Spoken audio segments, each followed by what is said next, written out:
You're watching South Asia Newsline and here are the top stories we are tracking for you on Thursday, the 24th of April. PM Modi warns India will punish those responsible for Pahalgam attack. Pakistanis urge India to stop pointing fingers for Kashmir attack. And Russia warns against NATO's return to Afghanistan's geopolitical game.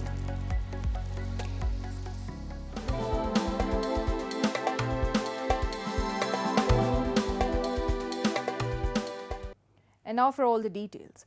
In his first public appearance after the deadly attack in India's Pahalgam, Prime Minister Narendra Modi on Thursday vowed to pursue and punish the terrorists and their backers. The comments come after New Delhi announced a slew of measures against Pakistan for aiding cross-border terrorism in India's Jammu and Kashmir. We have a report. 2 days after the deadly attack on tourists in India's Jammu and Kashmir, in his first public appearance, Indian Prime Minister Narendra Modi vowed to pursue, track, and punish terrorists and their backers. Speaking at a government event in India's Bihar state, PM Modi said it was not just an attack on unarmed tourists, but an attack on India's soul. He added India's spirit will never be broken by terrorism, asserting that the terrorism and the culprits will not go unpunished. I say to the whole world, India will identify, track, and punish every terrorist and their backers, PM Modi said in a rare language detour to English in a domestic event. Today, from the soil of Bihar, I say to the whole world,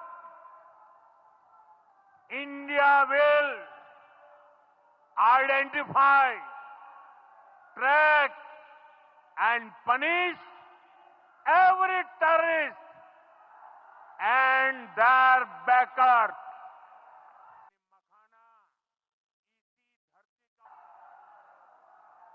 We will pursue them to the ends of the earth. India's spirit will never be broken by terrorism. Terrorism will not go unpunished. The Indian government on Thursday also convened an all-party meeting in New Delhi, informing about India's diplomatic response over the Pahalgam terror attack. Earlier on Wednesday evening, PM Modi also chaired a 2-hour-long meeting of Cabinet Committee on Security, where he was briefed by the Home Minister Amit Shah over the situation in Jammu and Kashmir. India later in the night announced a number of measures against Pakistan due to the cross-border involvement in the Kashmir attack. In the slew of measures announced, New Delhi downgraded the already weak diplomatic ties with Islamabad, declaring all defense advisors in the Pakistani mission in New Delhi persona non grata. India also pulled out its own defense advisors in Pakistan and will work to reduce staff size at its mission in Islamabad to 30 from 55. Along with that, New Delhi immediately suspended the 1960s Indus Waters Treaty, which regulates Indus River's water sharing and even withstood wars between the neighbors. Apart from this, New Delhi also closed the only open land border crossing point and immediately suspended the special SARC visas for Pakistani nationals, ordering the Pakistanis in India to leave within 48 hours. The Cabinet Committee on Security met this evening under the chairmanship of the Honorable Prime Minister. The CCS was briefed in detail on the terrorist attack on 22nd April 2025 in Pahalgam in Jammu and Kashmir, in which 25 Indians and 1 Nepali citizen were killed. A number of others sustained injuries.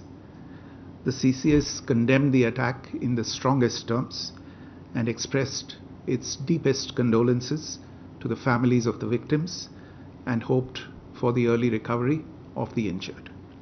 In the briefing to the CCS, the cross-border linkages of the terrorist attack were brought out. It was noted that this attack came in the wake of the successful holding of the elections in the Union Territory and its steady progress towards economic growth and development. The Pahalgam attack is the deadliest on civilians since 2008, when 10 members of Pakistan-based Lashkar-e-Taiba terror outfit carried out shooting in several locations in India's financial capital, Mumbai. The attack in Pahalgam, which took lives of 26 tourists, including 2 military personnel on leave, was claimed by Lashkar's offshoot, the Resistance Front. India has said until Pakistan credibly and irrevocably abjures its support for cross-border terrorism, the slew of measures announced will remain in place. India is in mourning as the nation bids a tearful farewell to the victims of the devastating Pahalgam terror attack. From the solemn military honours for Indian naval officer Lieutenant Vinay Narwal to the heart-wrenching loss of a Nepali national, India stands united in grief, honouring the memory of those lost in this senseless act of violence. India bid a teary-eyed farewell as mortal remains of victims killed in Pahalgam terror attack arrived at their family residences. As per government data, Tuesday's attack killed at least 26 individuals, all men, at close range. Among the victims was 26-year-old Indian naval officer Lieutenant Vinay Narwal, a resident of Karnal who was on vacation with his wife of 6 days in the picturesque meadow. As per the wife's account, the naval officer was shot down by a terrorist after asserting his identity. He was cremated with full military honours in his hometown on Wednesday. A similar scene was witnessed in Surat after mortal remains of Shailesh Kalathia, a victim of the attack, arrived at his residence. Recounting the horror, Shailesh's wife and son, who were accompanying him during the incident, said they had barely spent 10 to 15 minutes at Pahalgam's scenic mini Switzerland when gunshots shattered the calm. The Kalathiyas had left from Mumbai on the 18th, spending a few days in Srinagar before heading to Pahalgam, a trip that was supposed to be a peaceful family vacation, but turned into a tragedy they could never have imagined. 5-10 minute हुए थे हम वहाँ पहुँचे ऊपर और बच्चे को भूख लगी थी तो कुछ नाश्ता वास्ता करने बैठे, इतने में फायरिंग की आवाज़ आई तो हमने सब तरफ देखा पर कुछ दिखा नहीं। तो हमने शॉप वाले से पूछा कि आवाज़ कैसी है, वो लोग भी डर गए कि मैडम पता नहीं, हमने भी आज पहली बार सुनी है। और इतनी देर में फिर से वापस वो फायरिंग की आवाज़ आई तो सबको लगा कि नहीं कुछ तो गलत है, तो सब अपनी जान बचा के इधर उधर छिपने के लिए भागे, पर कहीं छिपने की जगह थी ही नहीं क्योंकि पूरा तो बाउंड्री किया हुआ था, तो कहाँ कोई भागे कहाँ कोई छिपे। और इतने में सडनली वो हमारे सामने आके खड़ा हो गया। जो हम इस तरफ झुक के जहाँ पे थे, हमारे सामने तो एक था, बाकी कहीं भी हर जगह सबको घेर लिया था उसने। हमारे सामने जो एक बंदा था उसने ये बोला हिंदू एक तरफ हो जाओ, मुसलमान एक तरफ हो जाओ। फिर उसने बोला कलाम, तो जो मुसलमान थे उसने बोला कि मुस्लिम, फिर उसने बोला कलाम, फिर मुस्लिम, फिर कलाम, फिर मुस्लिम। जो उनका होगा कुछ, हमें तो वो पता नहीं था क्योंकि मेरे बाजू में जो लेडी थी वो मुस्लिम थी, तो मैं सुन रही थी। जैसे ही आतंकवादी कलाम बोलता है ना, तो जो मुसलमान होते हैं वो लोग बोलते हैं मुसलमान। तो वो उसने पूछा, हिंदू को एक तरफ किया और जो भी हिंदू भाई थे सबको शूट कर दिया। A Nepali national identified as 27-year-old Sudeep Nupane was also among the victims. Sudeep, who had been vacationing with his mother, sister and brother-in-law, was singled out by the attackers. According to his grandfather, the terrorists asked Sudeep about his religion and then shot him dead. The family learned of the tragedy early Wednesday morning, plunging them into shock and sorrow. Nupane's mortal remains were expected to reach Nepal from India later in the day.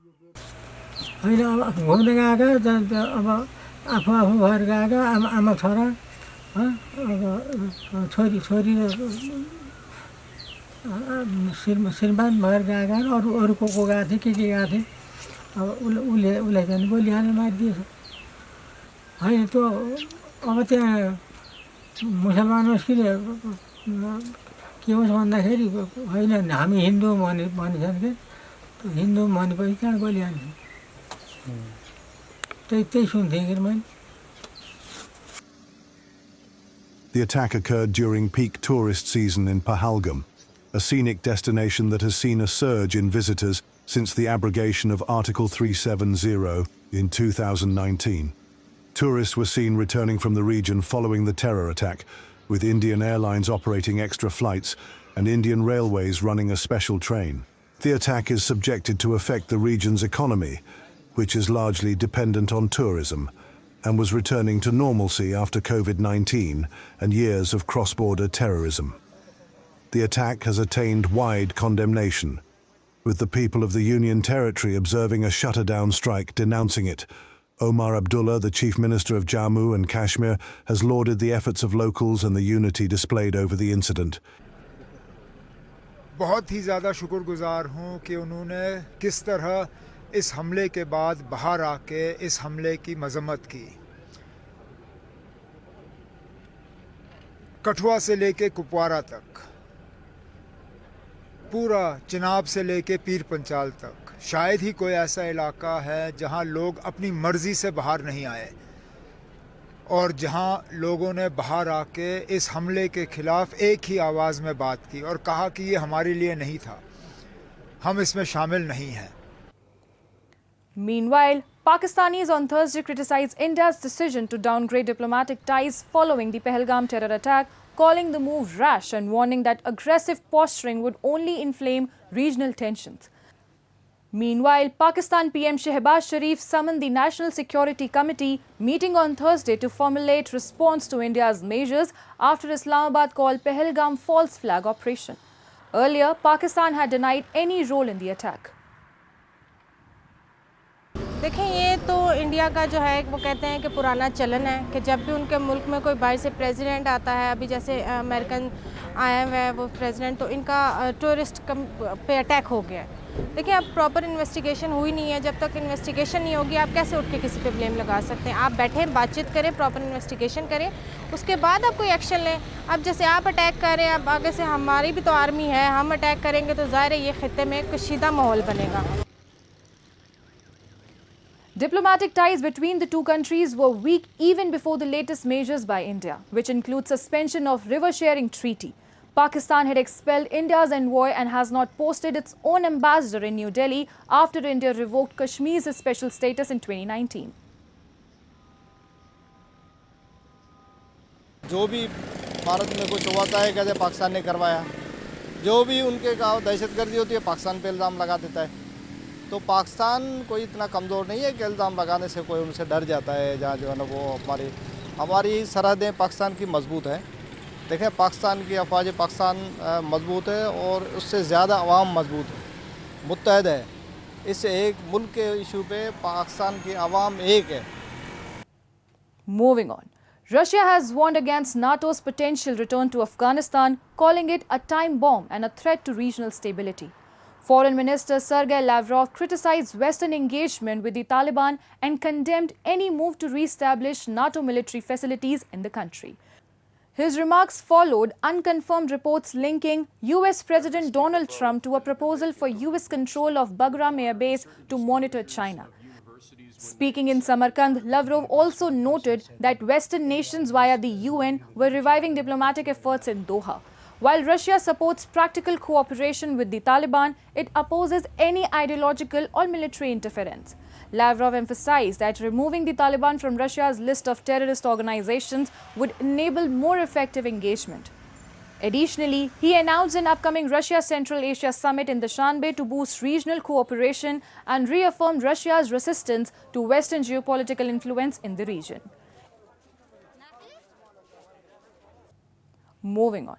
Bangladesh and the World Bank on Wednesday signed two financing agreements worth $850 million to strengthen the South Asian country's trade capacity, create jobs, and modernize its social protection system.